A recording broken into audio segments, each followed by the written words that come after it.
নমস্কার, আমি বনশ্রী বিশ্বাস, জি বাংলা সারেগামাপা।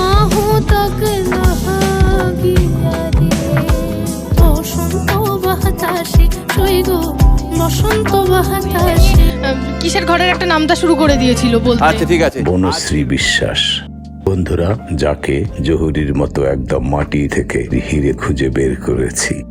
হ্যাঁ বন্ধুরা, বলছিলাম বনশ্রী বিশ্বাস ইন্ডিয়ান আইডলের এই সিজনের সিজন 15 সেই প্রতিভাময় শিল্পী, যার গান শুনে বিচারক শ্রেয়া ঘোষাল পর্যন্ত আবেগপ্রবণ হয়ে পড়েছিলেন।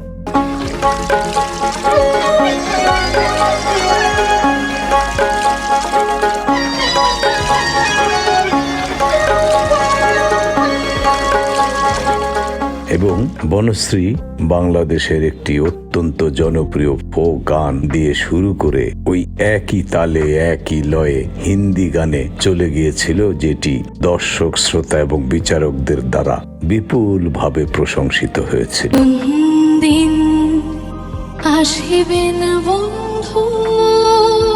বন্ধুরা, আমি যা কালেক্ট করেছি সে তথ্যের সাথে মিলিয়ে দেখার জন্য বনশ্রীর জীবনের কিছু গুরুত্বপূর্ণ হৃদয়স্পর্শী তথ্য, যা আপনাদের ভালো লাগবে এবং আশা করি আপনারা সবাই সম্পূর্ণ ভিডিওটি দেখবেন, সাবস্ক্রাইব করবেন, লাইক করবেন এবং শেয়ার করবেন।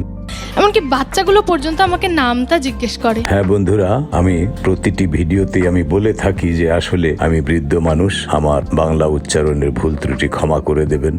আমি একজন কণ্ঠশিল্পীও ছিলাম, সঙ্গীত শিক্ষকও ছিলাম এবং তার চেয়ে বড় কথা, আমি ভারতে প্রশিক্ষণ নেয় একজন মুক্তিযোদ্ধা।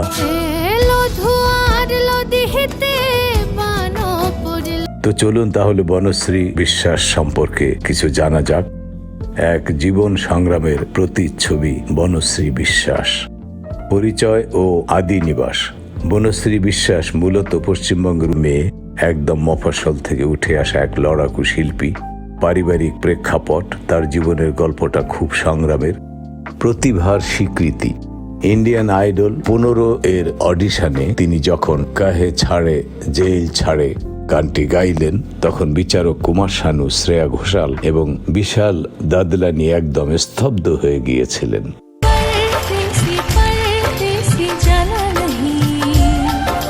শ্রেয়া ঘোষাল তো বলেই ফেলেছিলেন যে বনশ্রীর কণ্ঠে যে আধ্যাত্মিকতা এবং মাটির টান আছে তা বিরল। বিশেষ বৈশিষ্ট্য, বনশ্রী সাধারণত লোকসঙ্গীত বা সেমি ক্লাসিক্যাল গানে পারদর্শী। তার গায়কিতে এক ধরনের বিষণ্ণতা এবং পরম তৃপ্তি মেশানো থাকে, যা সরাসরি মানুষের হৃদয়ে গিয়ে লাগে। মজার কিন্তু আবেগী তথ্য, বনশ্রী অডিশনে যাওয়ার সময় বিচারকদের উপহার দিতে কিছু জিনিস নিয়ে গিয়েছিলেন। এই সরলতা বিচারকদের মন জয় করে নিয়েছিল। বন্ধুরা, আমার এই প্রতিবেদনের কিছু ফ্যাক্টস পয়েন্ট আমি আপনাদের কাছে তুলে ধরব। সফলতার আড়ালে চাপা কান্না।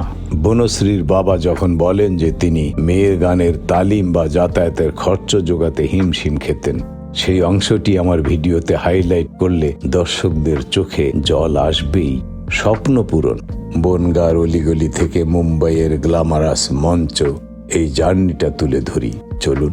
সোশ্যাল মিডিয়া সেন্সেশন বনশ্রীর অডিশন ক্লিপটি কিন্তু বর্তমানে ইউটিউব এবং ফেসবুকে ট্রেন্ডিং, যা আপনাদের জন্য তুলে ধরলাম।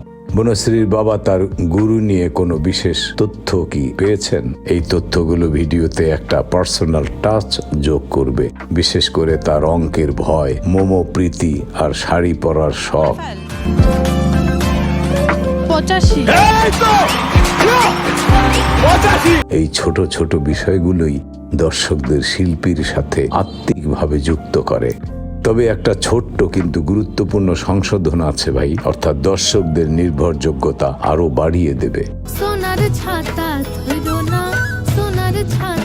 বনশ্রী বিশ্বাস বর্তমানে ইন্ডিয়ান আইডল সিজন 15-এ 2024 থেকে 2025 অংশগ্রহণ করেছিলেন। সিজন 16 তখনও আসেনি। আর জি বাংলা সারেগামা পায় তিনি 2023-2024 সিজনে ছিলেন। অঙ্ক পরীক্ষায় যে মেয়েটির বুক কাঁপত ভয়ে, এই মেয়েটি আজ সুরের জাদুতে কাঁপিয়ে দিচ্ছে মুম্বাইয়ের মঞ্চ। তিনি আর কেউ নন, বনশ্রী বিশ্বাস। পড়াশোনাও সেই মিষ্টি ভয়। পশ্চিমবঙ্গের রায়গঞ্জে পড়াশোনা শেষ করা বনশ্রী সব বিষয়ে মনোযোগী হলেও অঙ্ক ছিল তার কাছে পাহাড় সম ভীতি। কিন্তু সেই ভীতিকে জয় করেই তিনি খুঁজে পেয়েছিলেন নিজের আসল পরিচয়, সঙ্গীত। পাঠ্য বইয়ের চেয়েও গানের সুর তাকে বেশি আত্মবিশ্বাস জোগাত। সাদামাটা জীবন ও শখ। খুবই সাধারণ জীবনযাপনে অভ্যস্ত বনশ্রী মোমো খেতে ভীষণ ভালোবাসেন। আর যখন সাজগোজের কথা আসে, তিনি একদম খাঁটি বাঙালি নারী। শাড়ি আর সাবেকি সাজেই নিজেকে সাজাতে সবচেয়ে বেশি পছন্দ করেন এই গুণী শিল্পী। সংগ্রামের সিঁড়ি, সাফল্য রাতারাতি আসেনি। শৈশব থেকেই গানের সাধনা করেছেন। 2024 সালে জি বাংলা সারেগামাপার মঞ্চে নিজের জাত চিনিয়েছেন। আর এখন 2025-এ ইন্ডিয়ান আইডলের মঞ্চে শ্রেয়া ঘোষাল, কুমার শানুদের চোখের মণি হয়ে উঠেছিলেন বনশ্রী বিশ্বাস।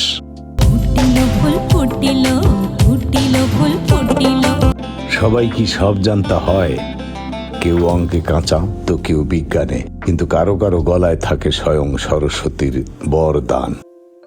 আজ আপনাদের শোনাবো এমনই এক মেয়ের গল্প, যে একসময় অঙ্ক পরীক্ষার ভয়ে সিটিয়ে থাকত, অথচ আজ তার সুরের জাদুতে মুগ্ধ সারা ভারতবর্ষ। তিনি আমাদের বাংলার গর্ব। জি বাংলা সারেগামাপা 2024-2025 ইন্ডিয়ান আইডল 16 এর প্রতিযোগী বনশ্রী বিশ্বাসের আসল বাড়ি পশ্চিমবঙ্গের উত্তর দিনাজপুর জেলার গর্ব বনশ্রী বিশ্বাস।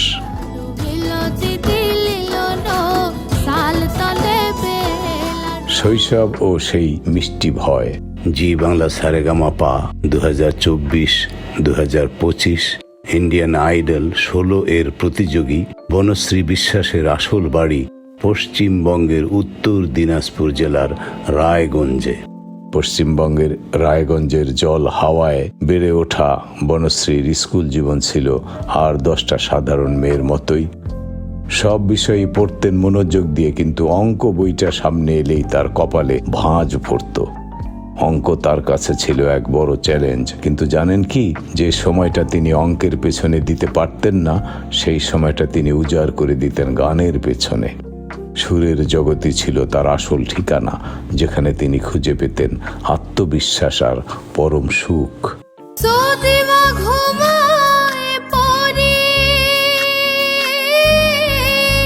সারা জীবন ও ছোট ছোট শখ, লাইফস্টাইল। ইন্ডিয়ান আইডলের এই দামি মঞ্চে আজ বনশ্রীকে দেখলেও ব্যক্তিগত জীবনে তিনি একদম মাটির মানুষ। জানেন কি তার প্রিয় খাবার কি?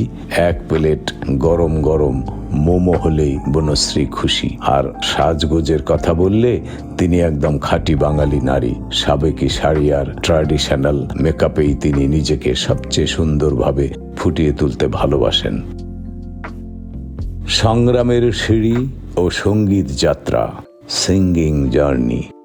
সঙ্গীতের প্রতি এই ভালোবাসা কিন্তু একদিনের নয়। একদম ছোটবেলা থেকে গানের তালিম নিয়েছেন। সেই পরিশ্রমই তাকে নিয়ে এসেছে আলোয়।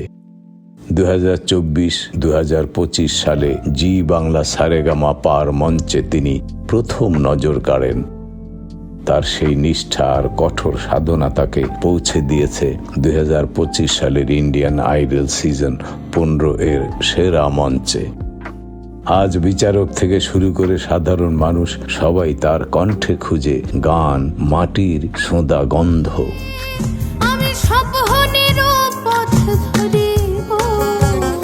কনক্লুশন অর্থাৎ শেষ কথা।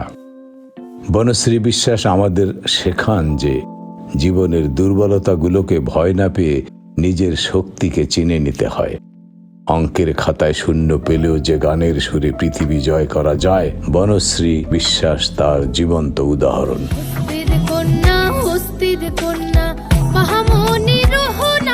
বনশ্রীর এই রূপকথার মতো যাত্রা আগামী দিনে আরো অনেক স্বপ্নবাজ মানুষকে সাহস যোগাবে। বন্ধুরা, এই ছিল বাংলার অর্থাৎ পশ্চিমবঙ্গের লোকসঙ্গীত শিল্পী সারেগামাপা অনুষ্ঠানে অংশগ্রহণ করে এপার বাংলা ওপার বাংলাকে কাঁপিয়ে দেয়া কণ্ঠশিল্পী বনশ্রী বিশ্বাসের সংক্ষিপ্ত জীবনী। হ্যাঁ বন্ধুরা, ভালো লাগলে সাবস্ক্রাইব করবেন, শেয়ার করবেন, লাইক করবেন, গঠনমূলক মন্তব্য করবেন এবং হ্যাঁ, সবাই বনশ্রীর সাফল্যের জন্য দোয়া করবেন। সবাই ভালো থাকবেন। নমস্কার। আসসালামু আলাইকুম ওয়া রাহমাতুল্লাহি ওয়া বারাকাতুহু।